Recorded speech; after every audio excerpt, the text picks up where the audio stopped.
찬송가 10장 전능왕 오셨네 오셔서 찬송 드리시면서 7월 마지막 주일 오전 예배를 시작하겠습니다.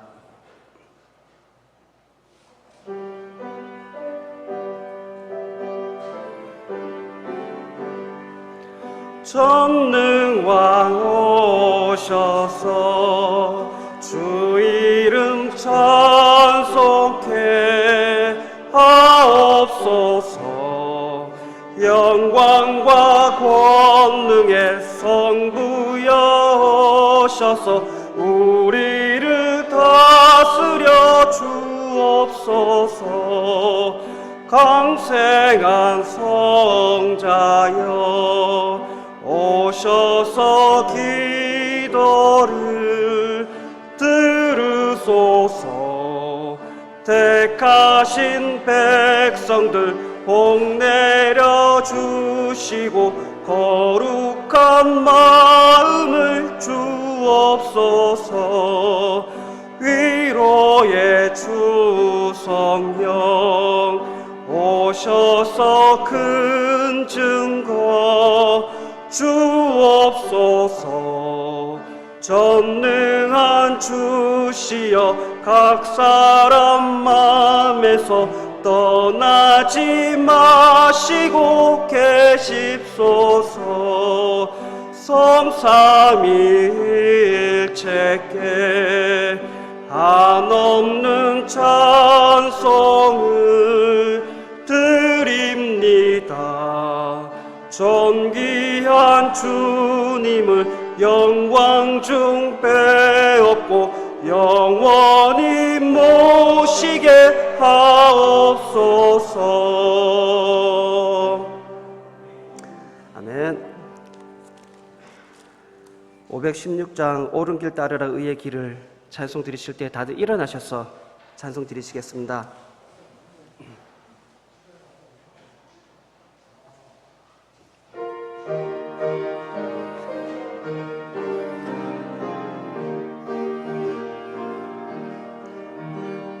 길 따르라 의의 길을 세계 만민의 참된 길, 이 길 따라서 살 길을 온 세계에 전하세. 만 백성이 나갈 길, 어두운 밤 지나고 동튼다. 환한빛 보아라 저 빛.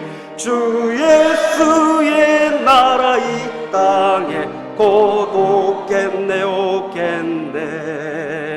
주 예수 따르라 승리의 주.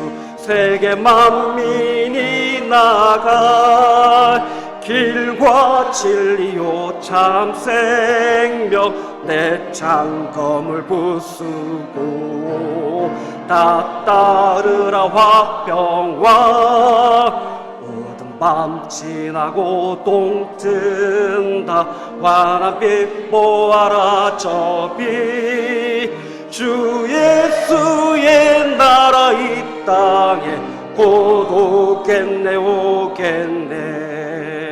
놀라운 이 소식 알리어라. 세계 만민을 구하려 내 주 예수를 보내신 참 사랑의 하나님. 만 백성이 따를 길, 어두운 밤 지나고 동튼다. 환한빛 보아라 저 빛. 주 예수의 나라 이 땅에 곧 오겠네 오겠네. 고난길 헤치고 찾아온 길, 많은 백성을 구한 길, 모두 나와서 믿으면 온 세상이 마침내 이 진리에 살겠네. 어두운 밤 지나고 동튼다. 환한빛 보아라 저 빛. 주 예수의 나라 이 땅에 곧 오겠네 오겠네. 아멘. 다들 자리에 앉으시겠습니다.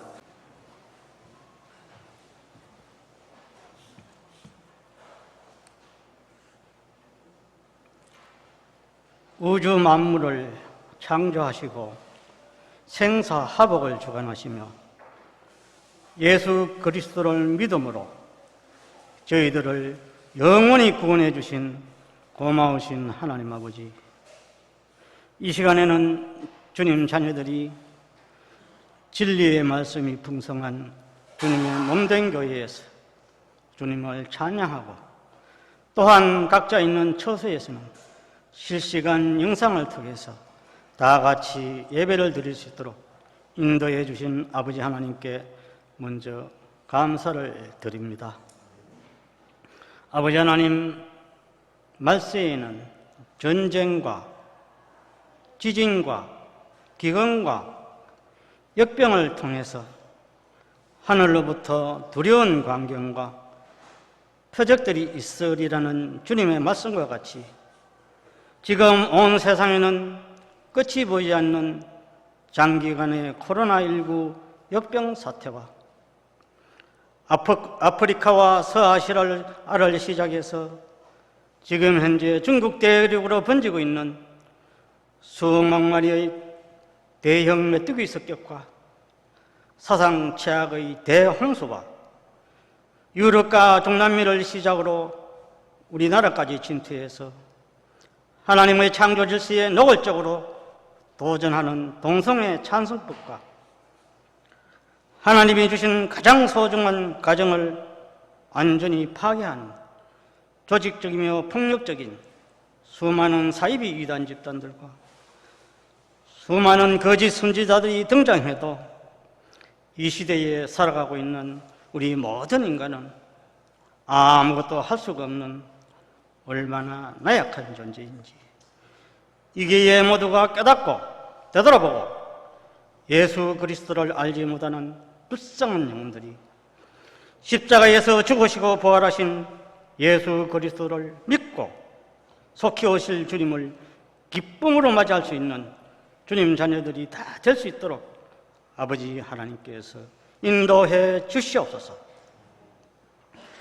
저희들이 기도하면 최상의 것으로, 가장 좋은 것으로 주님의 뜻대로 기도 응답해 주시는 하나님 아버지, 이 시간 간절히 기도하는 것은 주님의 먼데인 교회 자녀들 가운데 지금 현재 병으로 인해서 고통받고 있는 주님 자녀들과 병원에 입원한 가족들과 또한 연료에서 건강이 나빠진 성도님들은 전능하신 주님의 손길로 아픈 것을 완전히 치료해 주셔서 아프지 않고 건강하게 주님을 잘 섬기며 살아갈 수 있도록 아버지께서 인도해 주시옵소서. 아버지 하나님, 올 한 해의 초반부터 계속되는 코로나19 전염병 사태가 하루속히 끝나게 해 주셔서 주님 자녀들이 마음 놓고 다 함께 모여서 평안하게 주님께 예배를 드리고 서로 간에 주님을 찬양하며 높이는 교제를 할 수 있도록 아버지께서 인도해 주시옵소서. 아버지 하나님, 오늘도 말씀을 전하시는 우리 담임 목사님에게 영육간에 늘 강건케 해주시고 항상 성령 충만케 해주셔서 이 시간에도 주님의 말씀을 그대로 잘 전가할 수 있도록 아버지께서 함께해 주시옵소서. 아버지 하나님, 저희들은 목사님을 통하여 선포하시는 주님의 말씀을 마음판에 깊이 새겨 예배를 마치고 돌아가시는 한 주간 동안 살아갈 때에 예수 그리스도를 증거하는 삶, 기쁨과 감사가 충만한 삶, 승리하는 삶을 살 수 있도록 아버지께서 인도해 주시옵소서. 아버지 하나님, 이 시간 이후의 모든 순서를 온전히 주님이 주관해 주시고 주님 홀로 영광 받아 주시옵소서. 이 모든 말씀 예수님의 이름으로 기도했습니다. 아멘.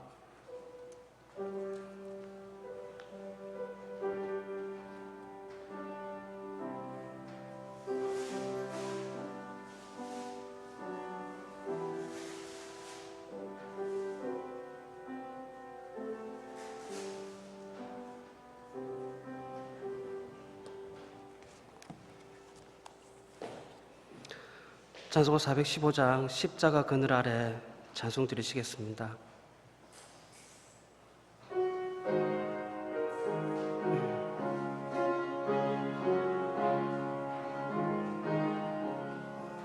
십자가 그늘 아래 나시기 원하네. 저 햇빛이 뜨겁고 또 짐이 무거워 이 광야 같은 세상에 늘 방황할 때에 주 십자가의 그늘에 내 쉴 곳 찾았네. 내 눈을 밝히 떠서 저 십자가 볼 때 날 위해 고난 당하신 주 예수 보인다. 그 형상 볼 때 내 맘에 큰 찔림 받아서 그 사랑 감당 못하여 눈물만 흘렸네. 십자가 그늘에서 나 길이 살겠네. 나 사모하는 광채는 주 얼굴뿐이라. 이 세상 나를 버려도 나 두려움 없네. 내 한량 없는 영광은 십자가뿐이라.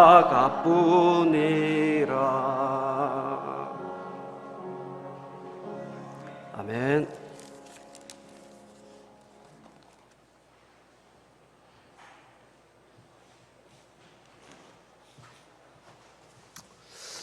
오늘 예배 오신 것을 주님의 이름으로 환영합니다. 오늘 예배가 우리 모두에게 복된 예배가 되었으면 좋겠습니다. 십자가 찬송을 금방 저희들이 불렀습니다. 혹시 한 주간 동안 지내시면서 십자가를 좀 묵상해 보셨습니까? 십자가를 우리가 1년에 고난주간이 되거나 이런 때가 되면 십자가를 많이 생각하는데 평상시에는 십자가를 깊이 묵상하는 그런 시간들이 적은데 오늘 아침에 십자가 찬송을 부르니까 십자가가 생각이 나고 우리를 위해 고난당하신 그 주님의 고난과 죽으심을 다시 한번 생각하게 됩니다. 이 시간 서로 인사하실 때 이렇게 인사하시겠습니다. 주님께서 죽기까지 우리를 사랑하셨습니다. 주님께서 죽기까지 우리를 사랑하셨습니다. 이렇게 인사하시기 바랍니다.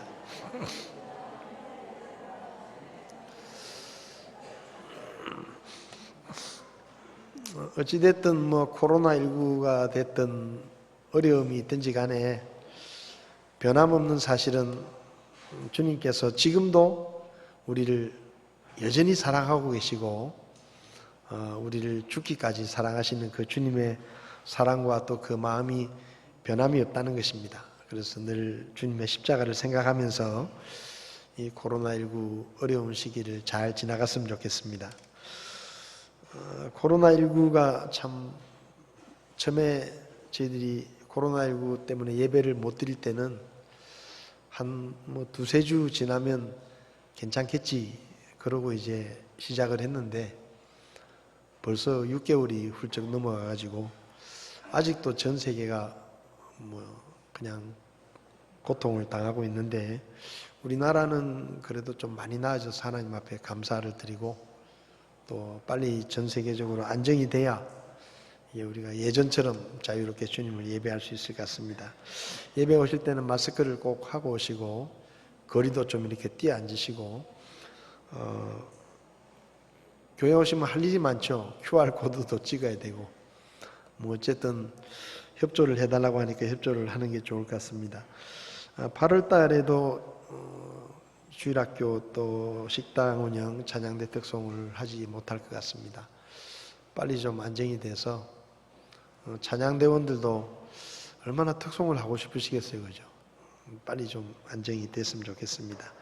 온라인 예배를 계속하고 있습니다. 여러 가지 사정으로 교회에 참석하지 못하시는 분들 온라인으로 예배를 참여하실 수 있습니다.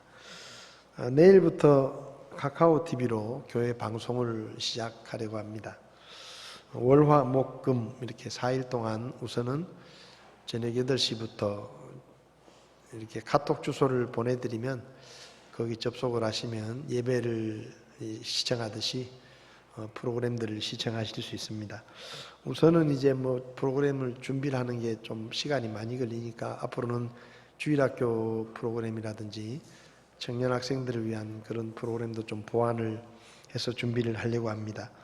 우선은 월요일 날은 찬양에 대한 프로그램이 1시간 있고요. 그리고 화요일 날은 구원상담 세미나 교육 프로그램입니다. 목요일 날은 이제 성경 산책이라 해가지고 성경 전체 내용을 좀 책별로 매주마다 책별로 좀 간략하게 배울 수 있는 시간, 그리고 성서의 땅을 가다라는 프로그램은 제가 다녀왔던 성지순례에 관한 내용들을 매주 30분 정도씩 이렇게 사진도 보여드리고 영상도 보여드리고 그렇게 해서 여러분들이 그 방송을 잘 보시면 성지순례는 안 가더라도 내가 성지순례 다녀온 것 같은 그런 감동을 받으실 수 있을 생각이 듭니다. 그리고 뭐 재방송하는 시간들도 있는데 어쨌든 여러분들께서 기도해 주시고 또 코로나19 때문에 우리가 자주 교회 오지 못하는데 그런 좀 필요들을 채우기 위해서 시작을 합니다. 기도해 주시고 참여해 주시면 좋겠습니다. 제가 오늘 아침에 카톡에 송지원 자매 출산을 위해서 기도해 달라고 제가 기도 부탁을 드렸는데 지난 주간에 제가 통화를 할 때는 이번 주 나을지 다음 주 나을지 잘 모르겠어요. 그렇게 얘기를 해가지고 아직 소식이 없어서 제가 순산을 기도해 달라고 그랬는데 오늘 새벽 2시 40분쯤에 딸을 출산했다고 합니다. 특별히 기도해 주시고 산모 아기 다 건강한데 건강하게 회복하고 또 아기도 건강할 수 있도록 기도해 주시면 좋겠습니다. 교회 안에 또 몸이 불편하신 분들 또 치료받고 계시는 분들 계시는데 특별히 기도해 주시고 우리 권순자 자매님 또 회복을 위해서 기도해 주시고 우리 김순조 자매님은 오랜만에 뵙습니다. 그런데 잘 보이신다고 합니다. 수술이 잘 돼서 어쨌든 참 교회 안에 이 코로나19로 그렇지만은 건강이 좋지 않은 분들 병원에 입원을 해도 요즘은 병원에 방문을 못 합니다. 보호자 한 사람만 딱 정해가지고 아예 가지 못하기 때문에 병원에 입원을 하시면은 퇴원이나 해야 또 교회 오셔야 얼굴을 볼 수 있는데 특별히 건강을 위해서 서로 기도해 주시고 또 사업하시는 분들도 요즘 많이 어렵습니다. 코로나19 때문에 또 사업하시는 분들 사업이 잘 될 수 있도록 기도해 주시고 하여튼 교회 안에 하나님 앞에 감사한 것은 우리 교회 식구들 중에서는 그래도 건강을 다 지켜주시고 질병으로부터 지켜주셔서 하나님 앞에 감사를 드립니다. 어쨌든 빨리 이 사태가 진정이 되고 예전처럼 마스크 안 끼고 교회 오고 밥도 같이 먹고 교제도 하고 차도 마시고 그런 때가 빨리 되었으면 좋겠습니다. 좀 힘들고 어렵더라도 주님 주시는 새 힘으로 늘 힘을 얻으시고 또 이 코로나19 시대에 더 많이 기도하고 더 많이 성경을 묵상하는 그런 기회로 잘 삼으셨으면 좋겠습니다. 고맙습니다.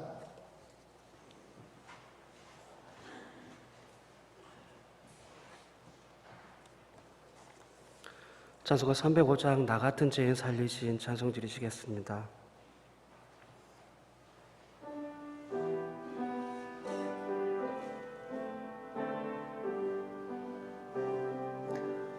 나 같은 죄인 살리신 주 은혜 놀라워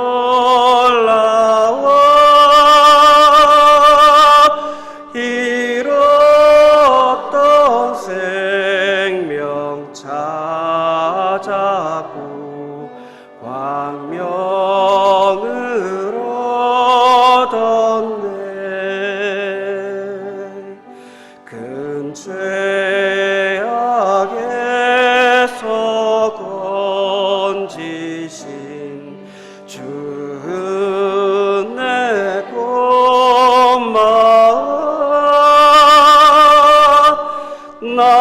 처음 믿은 그 시간 귀하고 귀하다. 이제껏 내가 산 것도 주님의 은혜라. 또 나를 장차 본향에 인도해 주시니 거기서 우리 영원히 주님의 은혜로 해처럼 밝게 살면서 주 찬양하리라.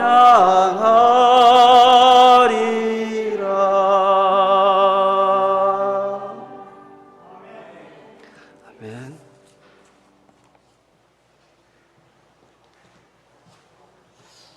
헌금을 위해서 기도하시겠습니다.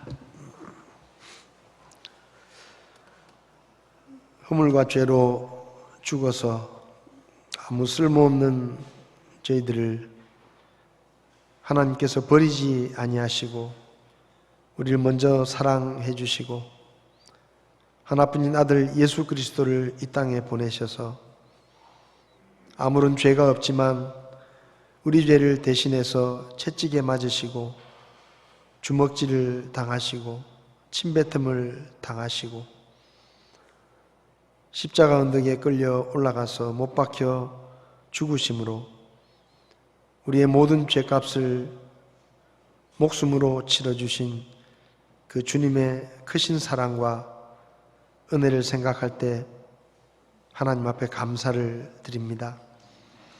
이제껏 내가 살아온 것이 주님의 은혜라고 우리가 찬송을 했습니다. 찬송을 부르며 지나간 시간들을 돌아볼 때 하나님께서 우리를 도우시고 보호하시고 필요들을 채워주셔서 오늘까지 살아왔음을 다시 한번 하나님 앞에 감사를 드립니다. 삶의 어려움을 겪을 때마다 주님 앞에 탄식하며 기도할 때마다 우리의 기도를 들으시고 응답해 주셔서 가장 좋은 것으로 우리에게 채워주시고 우리를 고난 가운데서 건져주시고 병을 낫게 하시고 필요들을 채워주셔서 부족함 없이 오늘까지 주님의 은혜 가운데 살아왔음을 하나님 앞에 감사합니다. 지난 한 주간 세상의 유혹과 시험 가운데서 연약하지만 하나님의 말씀을 붙들고 믿음으로 살게 하시고 오늘 또 주님의 날에 주님 앞에 나와 예배드릴 수 있도록 우리의 발걸음을 인도해 주신 것 하나님 앞에 감사를 드립니다. 오늘 예배를 통해 주님이 홀로 영광을 받으시고 이 시간 주님 앞에 기도하는 그 기도의 소리를 들으시고 우리 가운데 병든 자, 약한 자들을 낫게 하시고 필요들을 채워주시며 혹 어려움 가운데 있으면 그 어려움 가운데서 건져주시고 우리의 삶의 문제들을 해결해 주시고 또 우리의 삶에 필요한 것들을 위해 기도하면 하나님께서 채워주셔서 우리의 삶이 늘 주님으로 인해 풍성하게 하시고 하나님 앞에 기쁨으로 영광을 돌릴 수 있도록 주께서 도와주시기를 원합니다. 이 시간 예배 중에 하나님 앞에 헌금을 드립니다. 하나님께서 기뻐 받으시고 이 헌금이 쓰여지는 곳마다 주님의 뜻이 이루어지게 하시고 특별히 어려운 교회들 또 선교하는 선교사님들을 기억하셔서 이 어려움의 때에 믿음으로 이 어려움을 잘 견딜 수 있도록 하나님이 도우시며 여러 가지 사역에 제약이 있지만 하나님께서 새로운 영혼들을 붙여주셔서 그 교회들이 잘 세워지게 하시고 잃어버린 영혼이 주님께로 돌아오는 놀라운 역사가 있도록 하나님께서 도와주시기를 주님 앞에 기도합니다. 특별히 아버지 하나님, 이 코로나19 때문에 교회들도 어려움을 당하지만 많은 사람들이 질병 가운데서 고통하며 사랑하는 가족들을 잃어버리는 이런 어려움을 계속해서 겪고 있는데, 오 하나님, 저희들을 불쌍히 여겨 주셔서 속히 이 코로나19 사태가 진정되게 하시고 이 일들 가운데서 하나님의 도우심을 우리가 경험할 수 있도록, 그리고 하나님의 그 전능하심을 찬양할 수 있도록 저희들을 도와주시기를 원합니다. 이 시기를 지내며 우리 안에 혹시 주님 앞에 잘못된 것들은 없는지, 게을렀던 것들은 없는지를 돌아보며 우리의 믿음을 다시 고쳐 잡게 하시고, 또 우리 가운데서 주님께서 이루실 뜻을 우리들이 살피며 이 어려움의 시간들을 주님의 뜻이 무엇인지를 관심을 가지고 잘 깨달을 수 있도록 저희들을 가르쳐 주시고 도와주시기를 원합니다. 이 시간 어려움 중에 하나님의 것을 구별해서 주님의 일을 위해 헌금하는 손길들을 기억하시고 그 가정과 손대는 사업과 하는 일이 잘 되게 하시고 우리의 가정들이 더 풍성하게 채워져서 하나님 앞에 드리는 것과 또 이웃들에게 베푸는데 우리의 손길이 더 풍성해질 수 있도록 하나님께서 도와주시기를 원합니다. 특별히 우리 교회 어린아이들 또 갓난아이들 주님께서 도와주셔서 악한 질병으로부터 지켜주시고 어릴 때부터 부모의 양육을 통해 주님을 알아갈 수 있도록 하나님께서 도와주시기를 원합니다. 이 시간 주님 앞에 드릴 수 있는 특권과 은혜를 주심을 감사드리며 귀하신 예수님의 이름으로 기도했습니다. 아멘.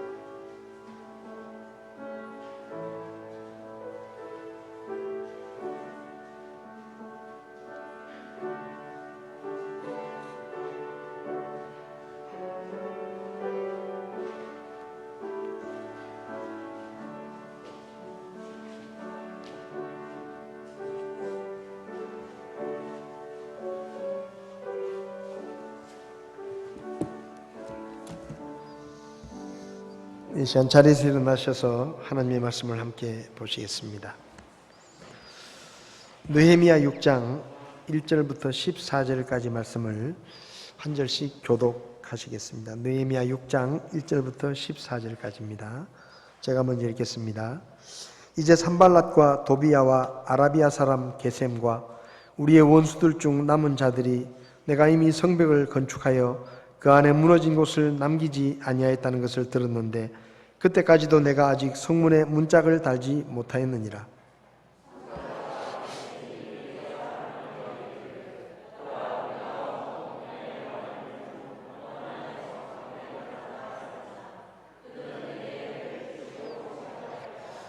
내가 그들에게 사자들을 보내어 이르기를 내가 지금 큰 일을 하는 중이므로 내려가지 못하겠노라.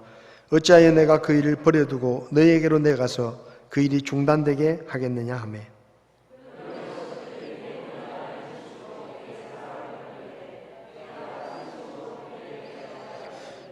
그때 산발랏이 자기 종의 손에 봉하지 않은 편지를 들려 같은 식으로 5번째로 자기 종을 내게 보내며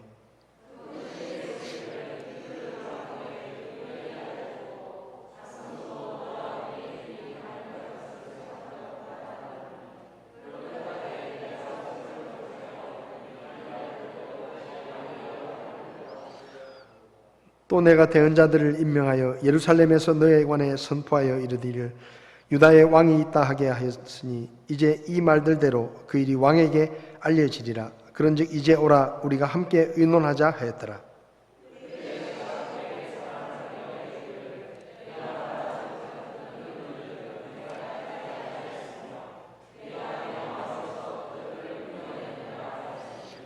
이는 그들이 다 우리를 두렵게 하며 이르기를 그들의 손이 약하게 되어 그 일을 그치고 그것을 이루지 못하리라 하였기 때문이라. 그런즉 오 하나님이여 이제 내 손을 강하게 하옵소서.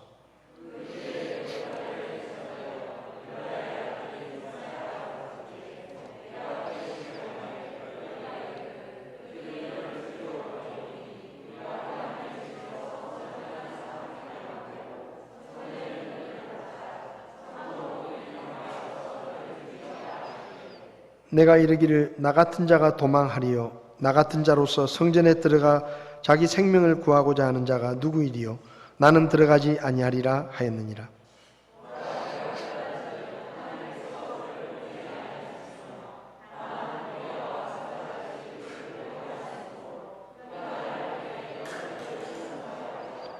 그러므로 그들이 그를 고용한 목적은 나를 두렵게 하고 그렇게 하여 죄를 짓게 하며 또 악한 소문을 내려고 일을 만들어 나를 모욕하려 함이었더라.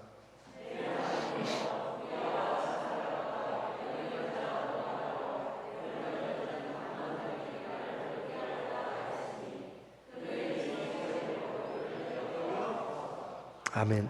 서신 채로 잠깐 기도하겠습니다.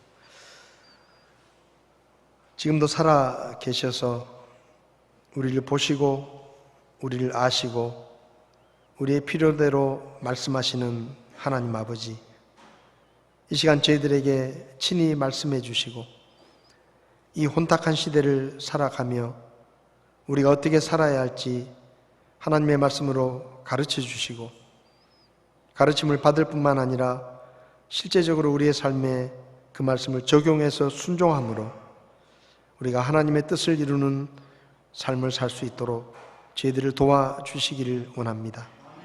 부족한 종을 세우셨지만 사람의 생각은 감추어 주시고 오직 하나님의 말씀만 선포할 수 있도록 종을 다스리시며 이 말씀을 들을 때 성도들의 마음이 열리게 하시고 아멘으로 화답하며 하나님 앞에 영광을 돌릴 수 있도록 주님이 역사해 주시옵소서. 이 시간을 주님께 맡기고 예수님의 이름으로 기도했습니다. 아멘. 자리에 앉으시겠습니다.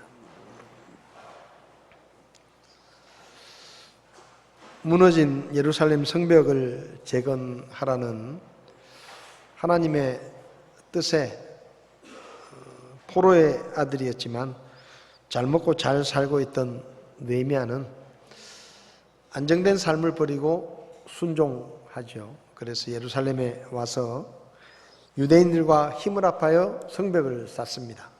오늘 본문을 보면 이제 성벽 공사가 거의 마무리되어가는, 이제 성문에 문짝만 달면 공사가 끝이 나는 그런 때가 되었습니다.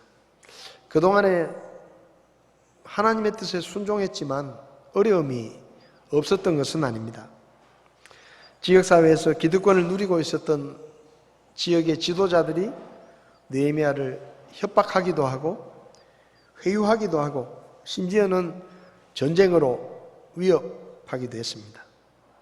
또 한편으로는 공사가 한참 진행 중인데 전쟁의 위협을 들은 국경 근처에 사는 유대인들이 와서 공사 현장에 와서 우리가 지금 죽게 됐는데 공사를 좀 그만두면 안 되겠느냐 하고 몇 번이나 찾아와서 부탁을 하기도 하고, 또 흉년이 들어서 먹을 게 없고 공사 중에 경제적으로 많이 어려움을 겪을 때 또 못된 유대인 부자들이 그 기회를 이용해서 돈을 빌려주거나 식량을 꿔주고 땅을 착취하고 동족들에게 이자를 받는 그런 일 때문에 가난한 유대인들이 불평을 하고 서로 원망하는 그런 일들도 있었습니다. 그럴 때마다 느헤미야는 하나님께 나아갔습니다. 여기 오늘 본문에도 보면 느헤미야는 어떤 일이 생기면 내 하나님이요, 내 하나님이요. 그러니까 어떤 문제가 생기면 그걸 해결하기 위해서 인간적으로 고민을 하고 무슨 어떤 방법을 찾는 것이 아니라 항상 하나님 앞에 그 문제를 가지고 가서 하나님, 이런 문제가 있습니다. 하나님께서 도와주십시오. 하나님께서 해결해 주십시오. 하나님께서 지혜를 주십시오. 그렇게 기도해서 결국은 그 많은 어려움들을 다 잠잠하게 만들고 이제 거의 공사가 끝나가는 겁니다. 근데 이 공사를 방해하던 세력들이 공사가 거의 끝나가니까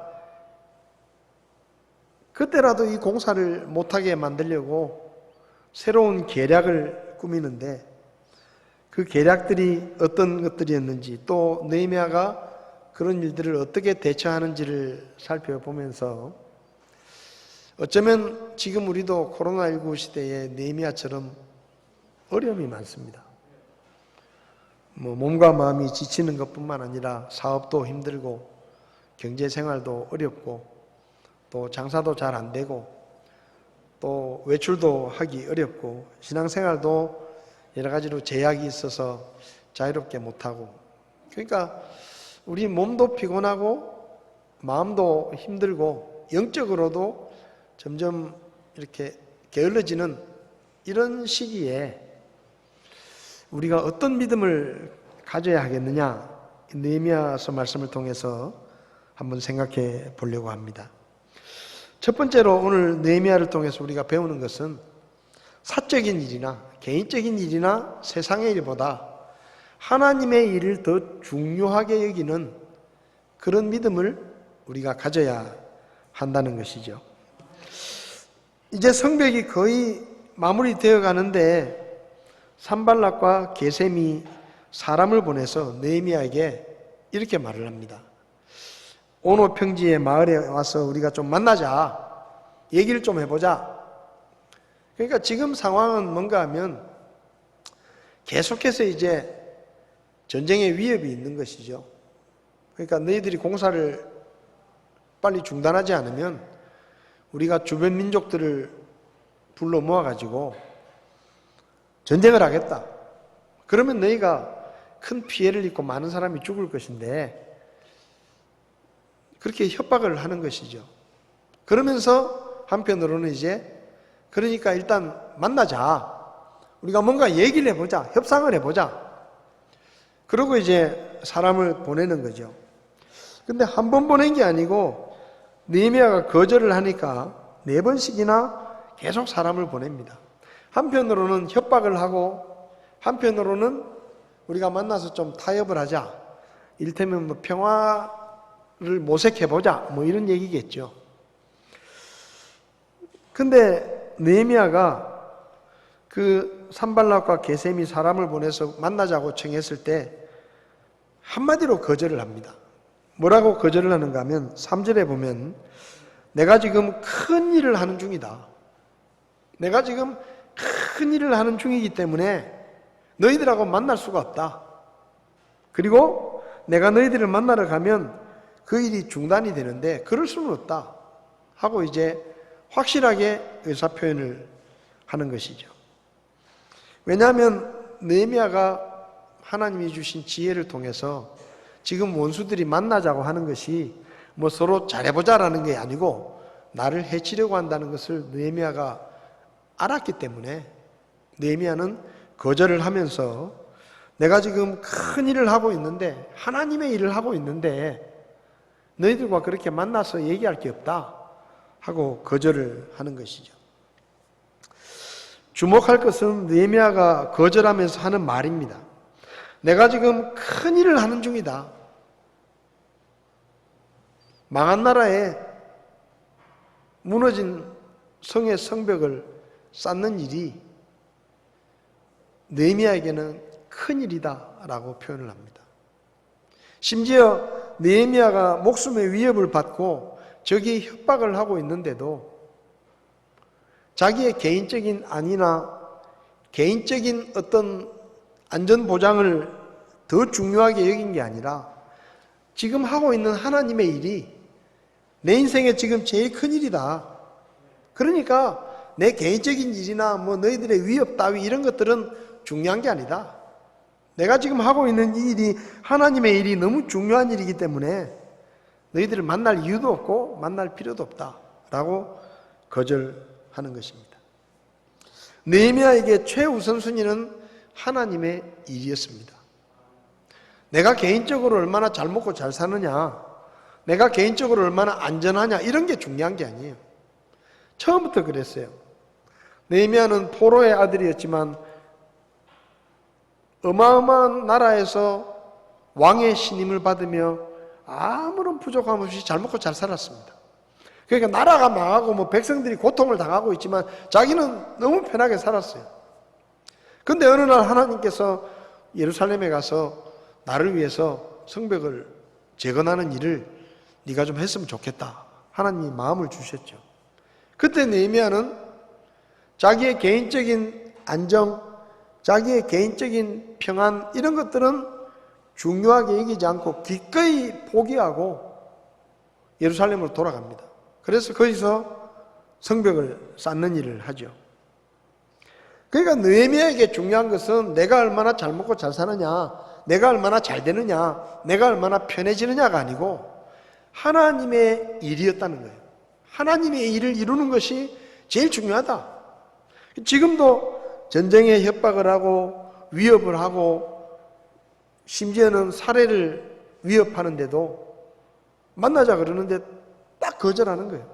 내가 지금 너무 중요한 일을 하고 있기 때문에 너희들과 그렇게 개인적으로 만날 이유도 없고 더 중요한 일은 없다. 내 명예나 내 안전이나 또 사람들의 안정보다 하나님의 뜻이 더 중요하다. 그래서 하나님의 일을 최우선순위에 두는 삶을 살았습니다. 여러분, 코로나19 시대에 우리가 주의해야 될 게 뭔가 하면 이 코로나19라는 이 일 때문에 우리의 신앙생활이 게을러지거나 하나님의 뜻을 살피는데 게을러지거나 소홀해져서 우리가 믿음이 자꾸 약해지고 또 점점 안 믿는 사람처럼 될 수도 있어요.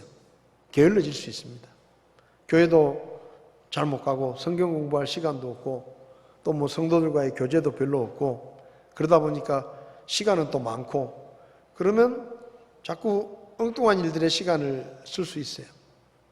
이럴 때 우리가 하나님의 일에 관심을 가지고 하나님의 뜻에 관심을 가지고 말씀을 묵상하고 기도하는 일에 더 많은 시간을 보내고 혹시라도 하나님이 기회를 주시면 또 어렵지만 잃어버린 영혼에게 복음을 전하는 일도 하려고 하고 이런 일들이 지금 우리에게 필요한 겁니다. 부산의 초량교회라는 교회 양성봉이라는 장로님이 계셨습니다. 이분은 아주 유명한 분이에요. 초대 부산시장을 했고 그때는 대통령이 임명을 했으니까 강원도지사도 하고 경남도지사도 했어요. 장관도 했던 분입니다. 근데 이분이 농림부 장관 시절에 유명한 이야기가 있습니다. 농림부 장관을 하는 동안에 이분이 주일학교 교사였는데 매주 서울에서 내려와가지고 주일학교 일을 했어요. 주일학교 아이들을 가르치는 일을 장관이 돼서도 계속 한 겁니다. 그만두지 않고. 그러다가 어느 날 이분이 이승만 대통령에게 사표를 냅니다. 제가 장관을 못할 것 같습니다.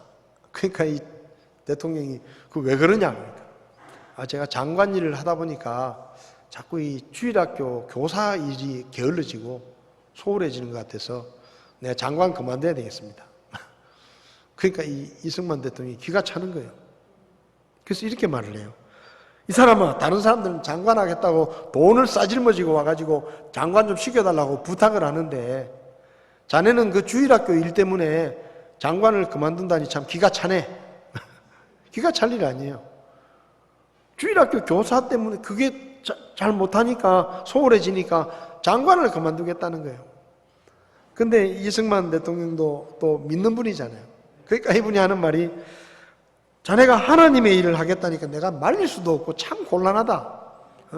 내가 다른 일 같으면 내가 말리겠는데 이건 뭐 하나님의 일을 더 잘하겠다고 하는데 내가 어떻게 말릴 수도 없고 그러면서 가는 김에 기도나 한번 해주고 가라. 그랬다는 거예요.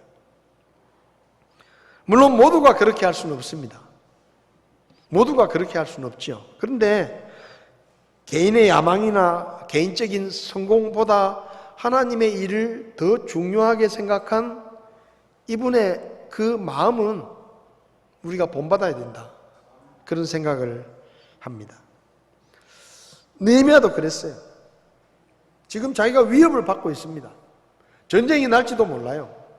전쟁이 나면 어쩌면 목숨을 잃을지도 몰라요. 또 개인적으로 협박을 받고 있습니다. 그런데 상대방이 만나자 그래요. 만나서 좀 좋은 얘기를 할 수도 있고 타협을 하고 그래서 그 타협을 극적으로 이루어내가지고 뭔가 평화체제를 만들어내면 느헤미야가 오히려 더 큰 지도자가 되고 더 백성들에게 더 많은 영향력을 가질 수도 있습니다. 위기는 기회라는 말이 있듯이 기회일 수도 있어요. 근데 느헤미야는 그 관심이 없어요. 왜? 내가 지금 하나님의 일을 하고 있는데, 하나님의 일이 제일 큰 일인데 이 일을 지금 하고 있는데 내가 뭐 사적인 그런 게 뭐 중요하냐. 여러분, 사도 바울이 사도행전 20장에서 그렇게 말하죠. 모든 도시에서 고난을 당할 것이라고 성령께서 지금 나에게 말씀하시는데 상관없다. 내가 고난을 당하더라도 상관없다. 나는 목숨까지도 이미 주님의 일을 위해서 다 내놨다. 그렇게 말하는 거예요. 내가 주님께서 맡기신 일을 하는 일에는 감옥에 갇히든지 매를 맞든지 고난을 당하든지 심지어는 목숨을 잃는다고 해도 그 일을 멈출 수가 없다. 그는 그렇게 이야기합니다. 그게 제일 중요하다는 거예요. 하나님의 일이 제일 중요하다. 빌립보서 3장에서도 사도 바울이 뭐라고 말합니까? 주님의 일을 맡으면서 지금까지 내가 유익으로 여기던 모든 세상의 것들을 다 버렸다. 깨끗하게 포기했다 그래요. 그러면서 뭐라고 말하는가 하면 배설물처럼 버렸다. 여러분, 배설물처럼 버렸다는 얘기는 눈꽃만큼도 미련이 없다는 얘기입니다.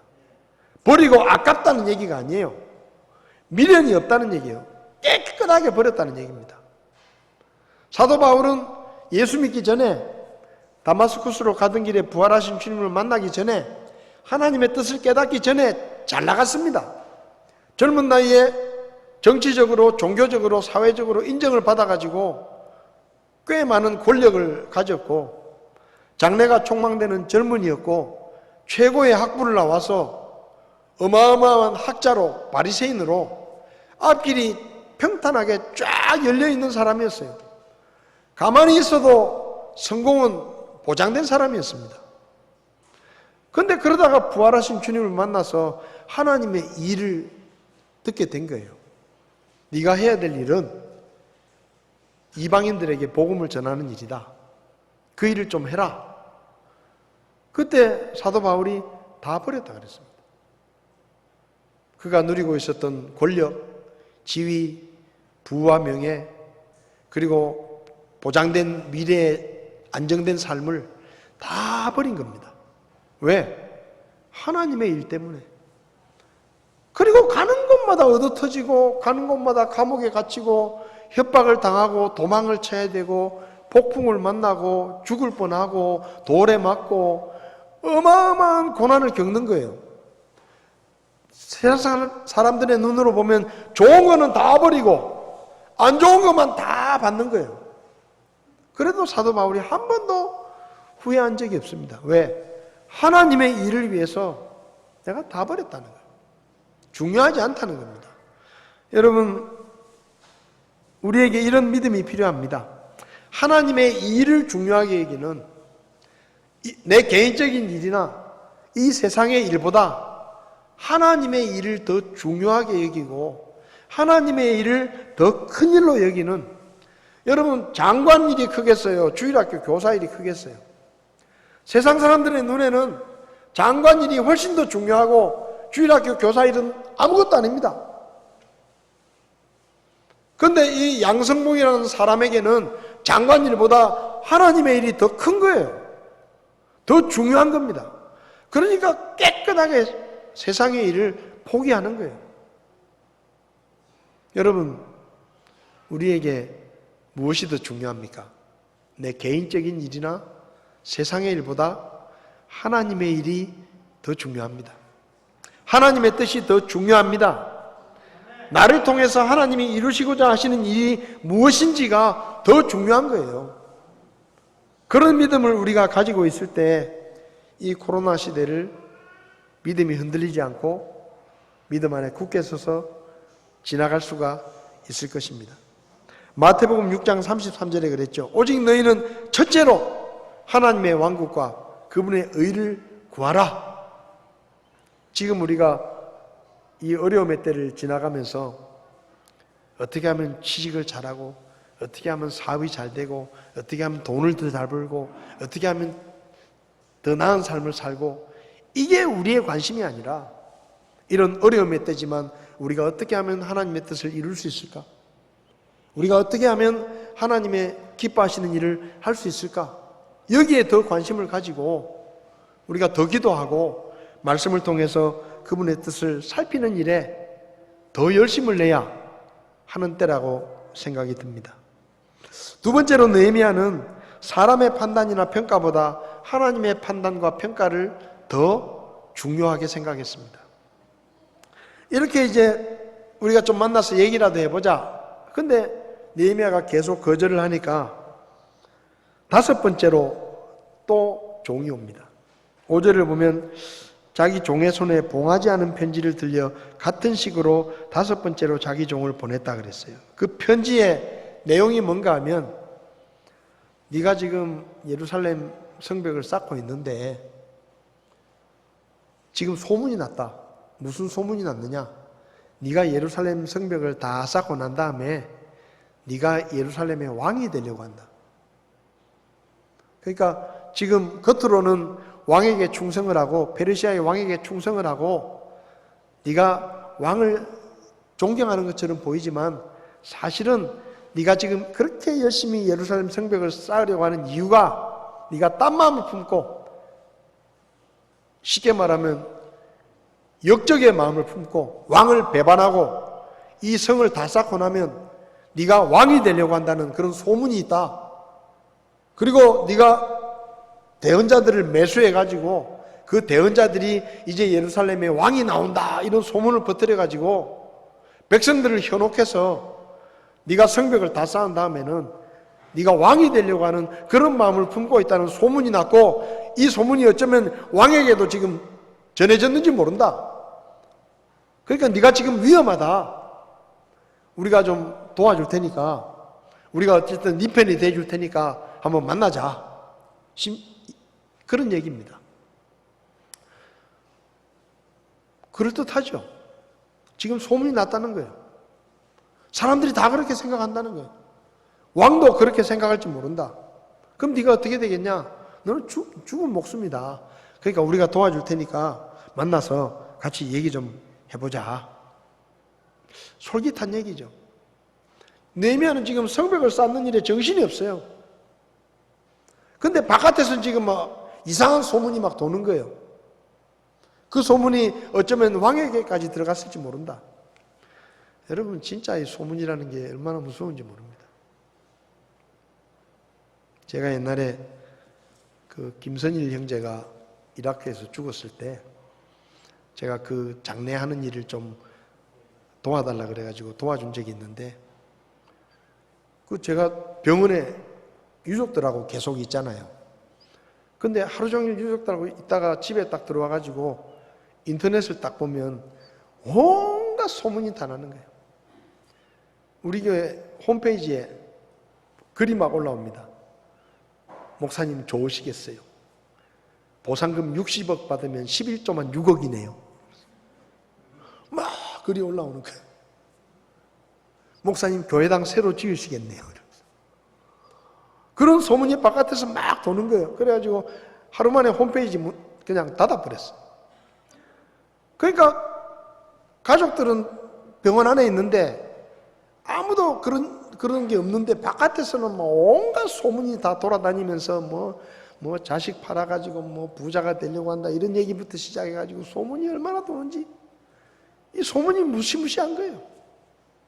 느헤미야에 대한 소문이 지금 퍼지고 있는 겁니다. 저놈이 예루살렘에 가서 성벽을 쌓고 있는데 사실은 지금 역적의 마음을 품고 저걸 다 짓고 나면 지가 왕이 되려고 하고 심지어는 대언자들을 꼬드겨가지고 거짓 소문을 퍼뜨리면서 마치 그게 하나님의 뜻인 것처럼 퍼뜨리고 자기가 왕이 되기 위해서 지금 저러고 있다. 그걸 이미 왕이 알 것이다. 페르시아 왕이 그걸 알면 너를 가만두겠느냐? 그런 소문이 지금 퍼지고 있다고 전해온 겁니다.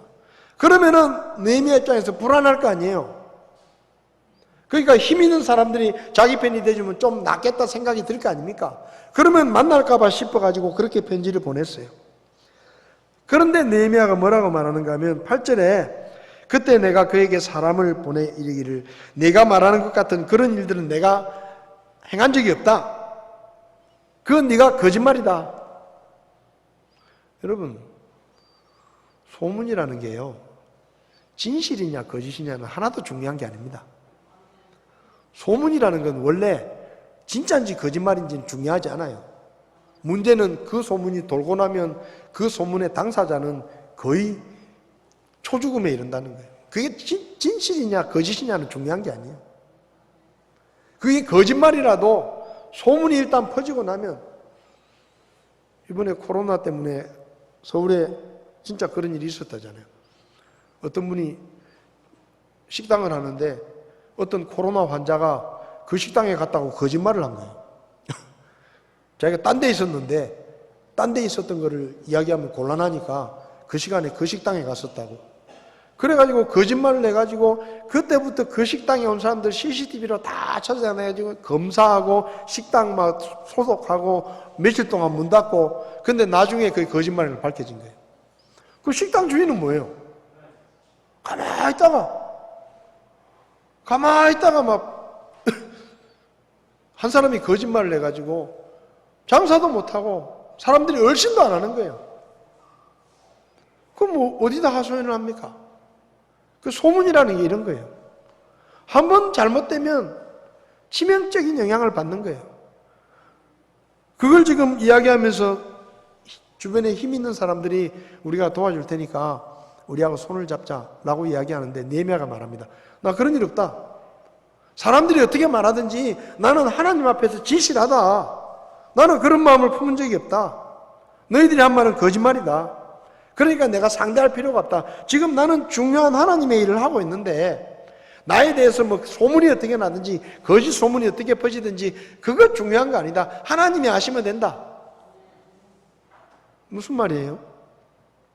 사람들이 어떻게 말하든지 하나님 앞에서 내가 정직하고 내 마음이 바르고 내가 잘못한 게 없다. 그러니까 하나님이 아실 것이다. 여러분, 우리가 살아가다 보면 오해를 받을 때도 있고 헛소문에 피해를 볼 수도 있습니다. 사람들로부터 불이익을 당할 수도 있어요. 그때 우리 마음이 어떤 마음이 있어야 되는가 하면 하나님이 아신다. 하나님이 아신다. 여러분, 지금 보세요. 이 코로나19가 퍼지니까 교회를 싸잡아서 막 교회를 비난하잖아요. 교회가 마치 무슨 이 감염의 원상인 것처럼 매일 뉴스에 교회 몇 명, 교회 몇 명, 어디 교회에서 확진자가 나왔다, 몇천 명이 예배를 드렸다, 그러면 그 댓글 들어가 보면 예배에 꼭 모여야 되냐? 지금 때가 어느 때인데 예배하고 욕을 써. 지금 교회에 대한 평가가 그래요. 그렇지만 우리는 뭐예요? 우리 교회 얼마나 열심히 합니까? 사실 교회만큼, 물론 일부 교회들은 그렇지 않을 수도 있지만 대다수의 교회들은 정말로 철저하게 잘 지킵니다. 마스크 잘 끼고요, 예배 때 떨어지지 않고요, 소독 다 하고요.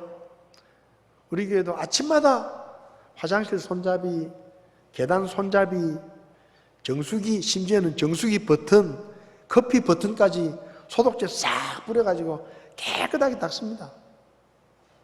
주일날 아침에 매일매일 더 닦아요. 우리 그렇게 열심히 해요. 근데 어떤 몇몇 교회들이 혹시 그런 게 부족하기 때문에 어떤 일이 생길 수도 있어요. 근데 싸잡아가지고 그냥 우리 교회 검사하러 오라 그래요. 우리 교회 검사하러. 우리 교회 검사하러 오라 그래요. 와서 찍어 가라 그래요. 대다수의 교회들이 정말로 사회에 피해를 주지 않기 위해서 열심히 하고 있습니다. 최선을 다하고 있어요. 그런 걸 잘 몰라요. 어찌됐든 이런 어려움의 때 우리가 생각해야 될 것은 우리가 하나님 앞에서 바른 믿음을 가지고 우리가 하나님 앞에서 정말로 옳은 마음을 가지고 주님을 섬기고 또 우리가 지역사회에 피해를 주지 않기 위해서 우리는 최선을 다하고 있고 이런 마음들이 우리 안에 있으면 사람들이 좀 과하게 비판을 하고 좀 지나치게 비난을 하더라도 우리가 견딜 수 있는 겁니다. 근데 그런 마음이 없으면 흔들리는 거예요. 흔들리는 거예요. 교회들이 흔들리는 거예요. 우리가 하나님의 말씀에 순종하고 옳은 행동을 하고 있으면 유언비어나 거짓모함이나 부정적인 소문이 떠도는 것을 두려워할 필요가 없습니다. 느헤미야는 지금 그런 거예요. 내가 하나님 앞에서 정직하고 하나님의 일에 최선을 다하고 있는데 바깥에서 사람들이 뭐라고 말하든 어떤 소문이 나든지 나는 하나님 앞에 떳떳하다. 하나님께서 내 억울함을 밝혀주실 것이고 잘못된 소문이 있으면 진실을 밝혀주실 것이다. 그래서 느헤미야는 말하는 거예요. 내 하나님이여, 내 하나님이여, 내 손을 강하게 하옵소서. 9절에 그랬잖아요. 느헤미야는 뭔 일이 생기면 그냥 하나님께 가는 거예요. 하나님 이렇습니다. 하나님 도와주십시오. 제가 지금 오해를 받고 있습니다. 인간적인 방법으로 힘 있는 사람들 만나가지고 날 좀 도와주시오. 당신들이 안 도와주면 내가 큰일 났다네. 죽을 지경이다. 그게 아니고 하나님이 아십니다. 우리의 믿음이 사람들의 평가나 물론 사람들의 평가도 중요해요.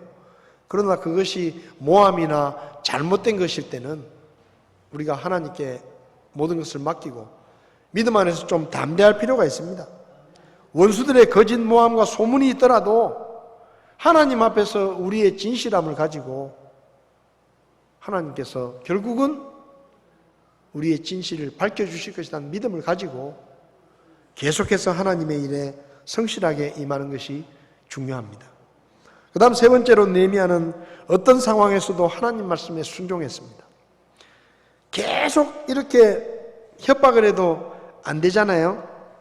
그러니까 이제 10절을 보면 무슨 일이 있었는가 하면 스마야라는 사람이 느헤미야가 아주 귀하게 여기는 사람인데 병이 들어가지고 집에서 두문불출하게 됐어요. 그래가지고 느헤미야가 병문안을 갑니다. 병문안을 갔는데 여기 보면 10절에 그의 집에 가면 그가 이르기를 그들이 너를 죽이러 올 거다. 그러니까 우리가 하나님의 집에서 성전 안에 함께 만나고 성전의 문들을 닫자. 무슨 말인가 하면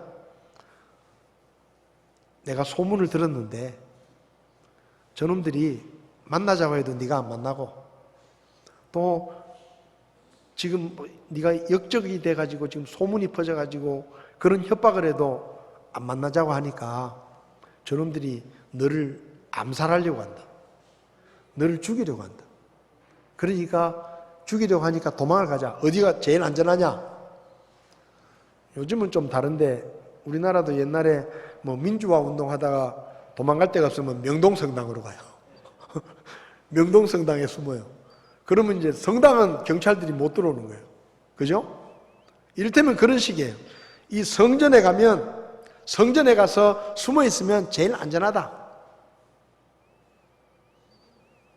그러면서 이 사람이 이 스마야라는 사람이 느헤미야에게 말을 하는 겁니다. 지금 느헤미야는 병문안을 왔어요. 근데 이 스마야라는 사람이 느헤미야에게 너 지금 오늘 밤이나 내일 밤에 저놈들이 너를 암살하려고 자객을 보낼 텐데 너 가만히 있으면 큰일 난다. 그러니까 나하고 같이 성전으로 도망가서 성전 안에 숨어 있자. 그때 느헤미야가 말합니다. 11절에 나 같은 자가 도망하겠느냐? 나 같은 자로서 성전에 들어가 자기 생명을 구하고자 하는 자가 누구겠느냐? 여러분, 성전은 아무나 들어가는 곳이 아니에요. 레위 사람들이 들어가는 데입니다. 다른 사람들은 성전 안에 들어가면 안 돼요. 그게 하나님의 법이에요.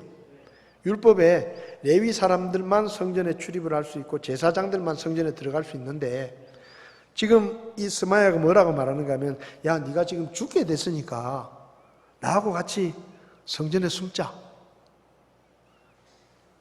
그럼 나중에 느헤미야가 숨었다 칩시다.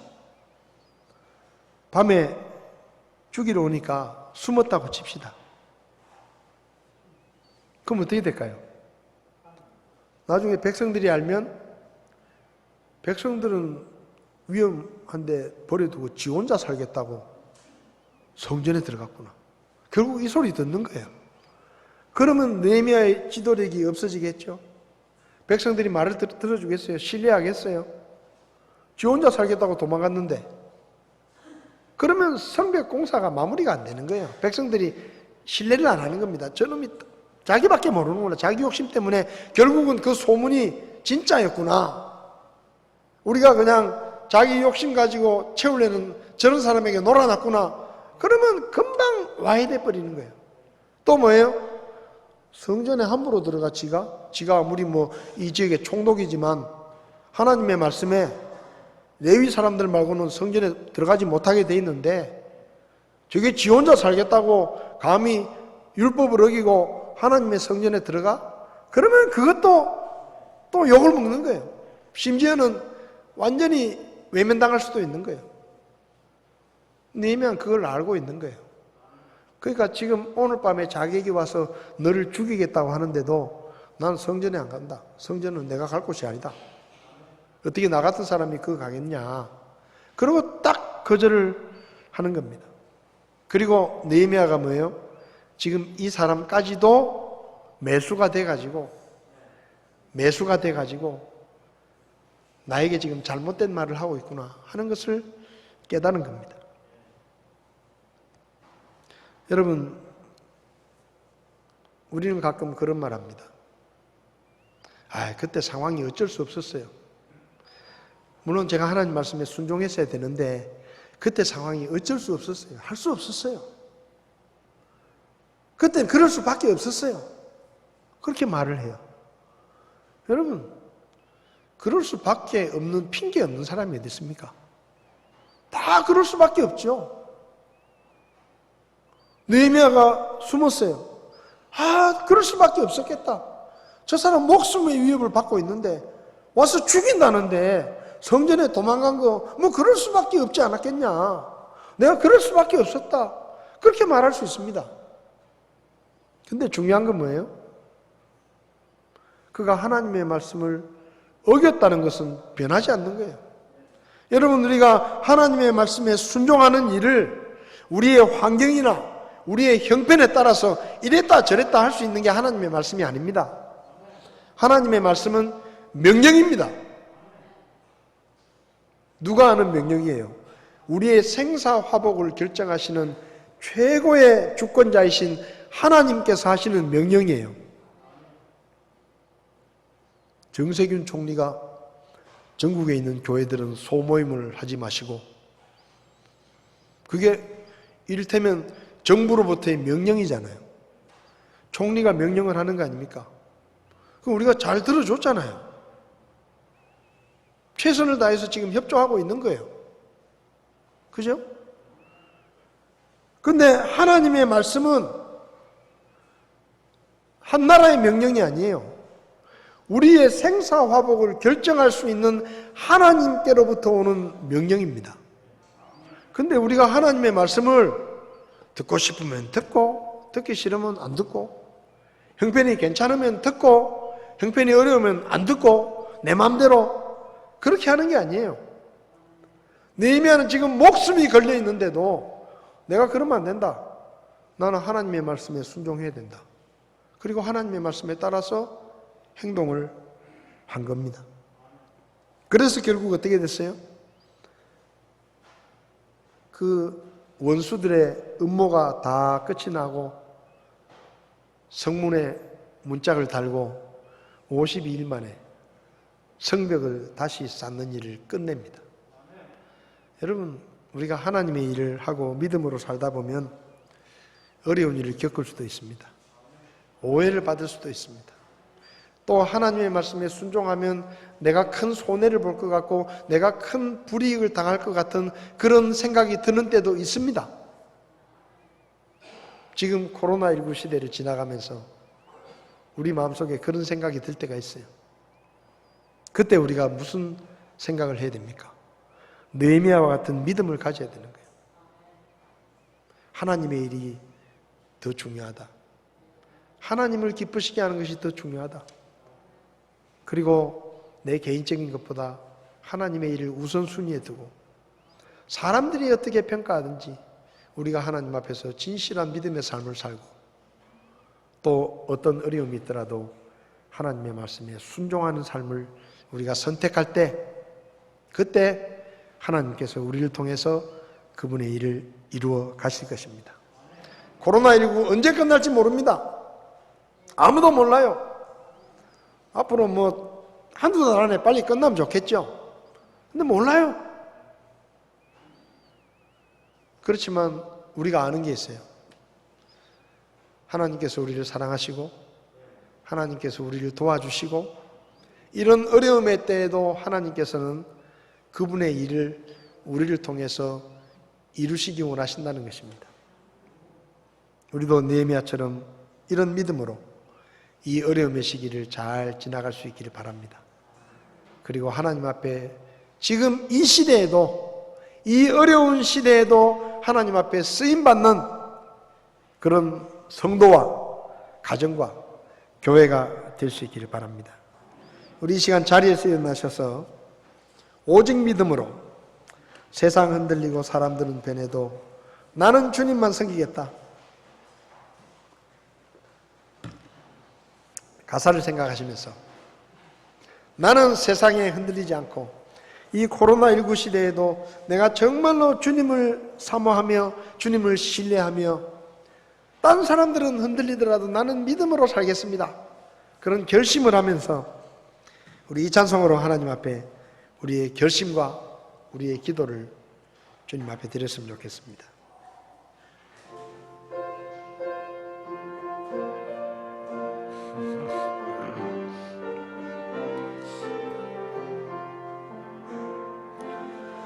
세상은 들리고 사람들은 변하여도 나는 주를 섬기리.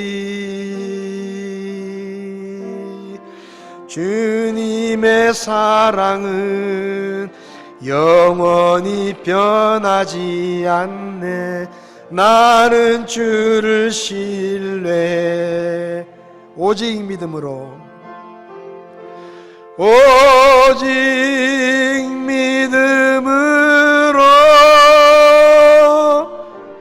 믿음으로 내가 살리라. 오직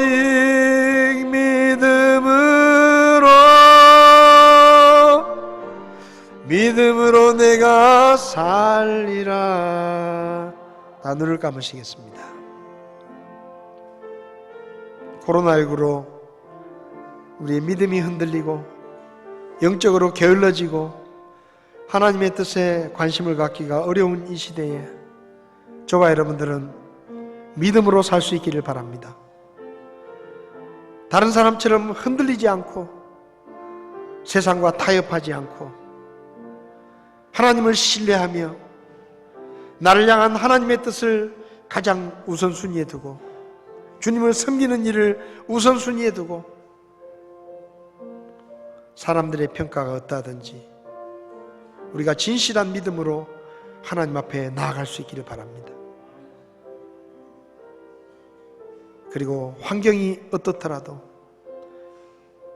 우리가 하나님 앞에 섰을 때 하나님, 그때 코로나19 때문에 어쩔 수 없었어요.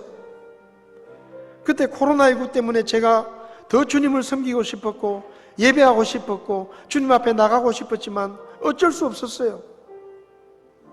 그런 믿음이 아니라 주님, 그럼에도 불구하고 제가 믿음으로 주님 앞에 나아가겠습니다. 하나님의 말씀에 순종하는 삶을 살겠습니다. 주님께 삶을 맡기겠습니다. 그런 담대한 믿음으로 주님을 섬기고 예배하고 하나님께 영광을 돌리는 그런 우리가 되었으면 좋겠습니다.